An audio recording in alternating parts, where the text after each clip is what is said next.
In 1992, Ireland signed up to the United Nations Convention on the Rights of the Child. In doing this, the state acknowledged that every child and young person up to the age of 18 has a range of rights under this convention, something that's still the case today. We wanted to look at what impact the convention has had in Ireland in the 20 years since we signed up to it. One of the most important rights is that children should be listened to and should be able to participate in decisions affecting them. So we brought together a group of 23 young people and asked them whether children's rights were relevant to them and what were the most important issues affecting children and young people in Ireland today.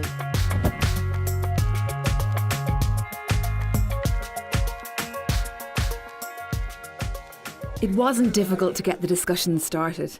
After a series of lively workshops, 3 issues of critical importance to young people here emerged: bullying, poverty, and access to recreational spaces.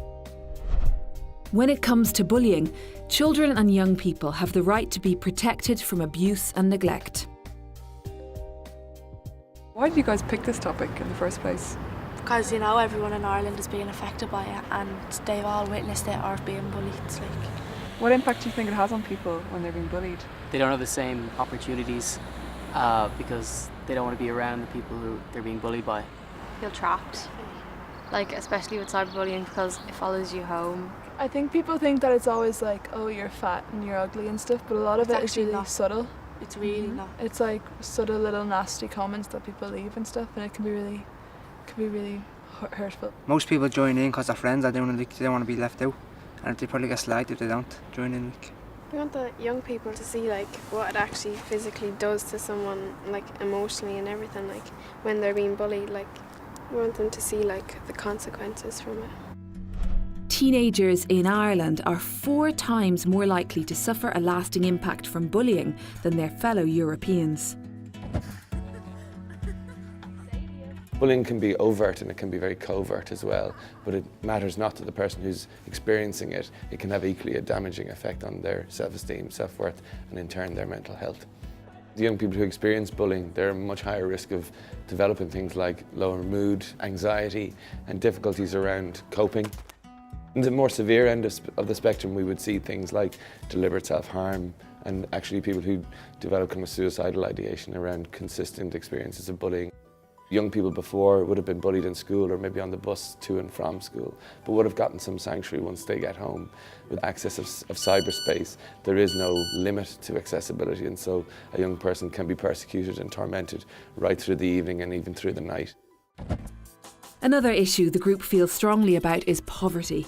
The way children and young people living in poverty can be excluded and isolated from society. Under the UN Convention, there's a clear right to an adequate standard of living.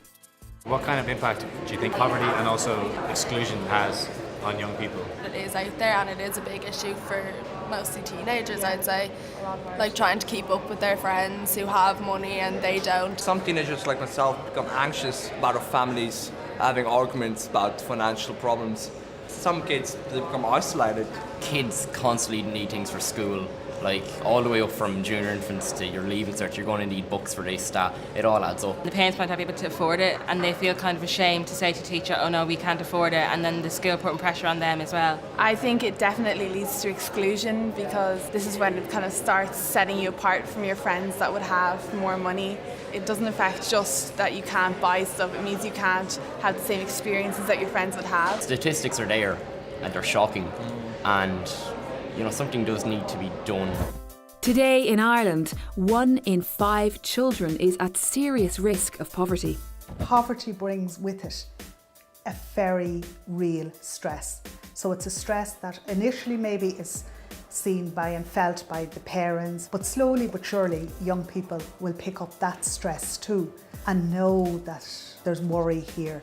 Young people are less able to participate. So what will happen is they will tag along for a certain amount of time, but they begin to feel more and more uncomfortable. It's all right maybe one day not to have the money to join the others, but if that is happening again and again, a young person will withdraw, they will become less involved. They don't know where to put themselves, they don't know how to participate when they find themselves in this situation. The third issue that the group identifies a problem is the lack of properly resourced recreational spaces for people their age. Young people have the right to engage in leisure, play, and recreational and cultural activities.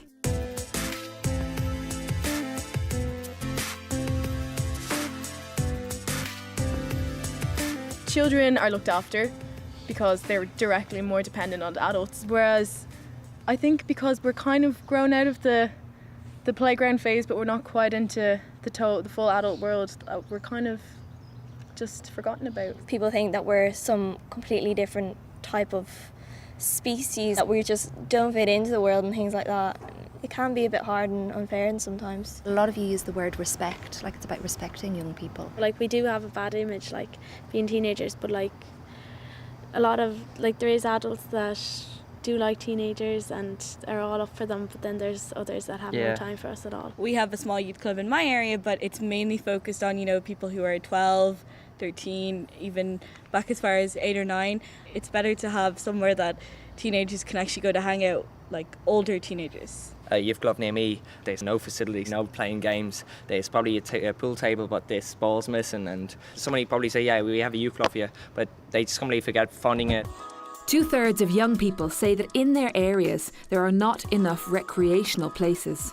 The state is sometimes slow to provide those spaces because of all kinds of funding issues. It'll be vandalised, it'll be wrecked, so we won't do it.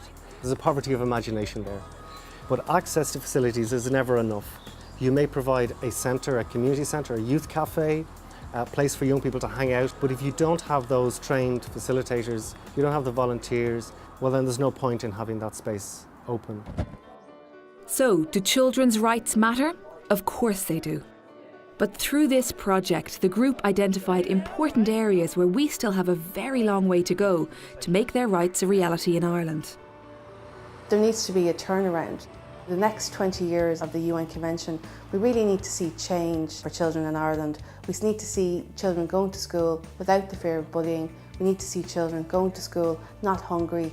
We need to see children and young people finding somewhere to spend time. Young people are well able to express their views. They have opinions about what's happening in Ireland today, and they're very important opinions that we should listen to. If you want to find out what's affecting children and young people, you need to ask them.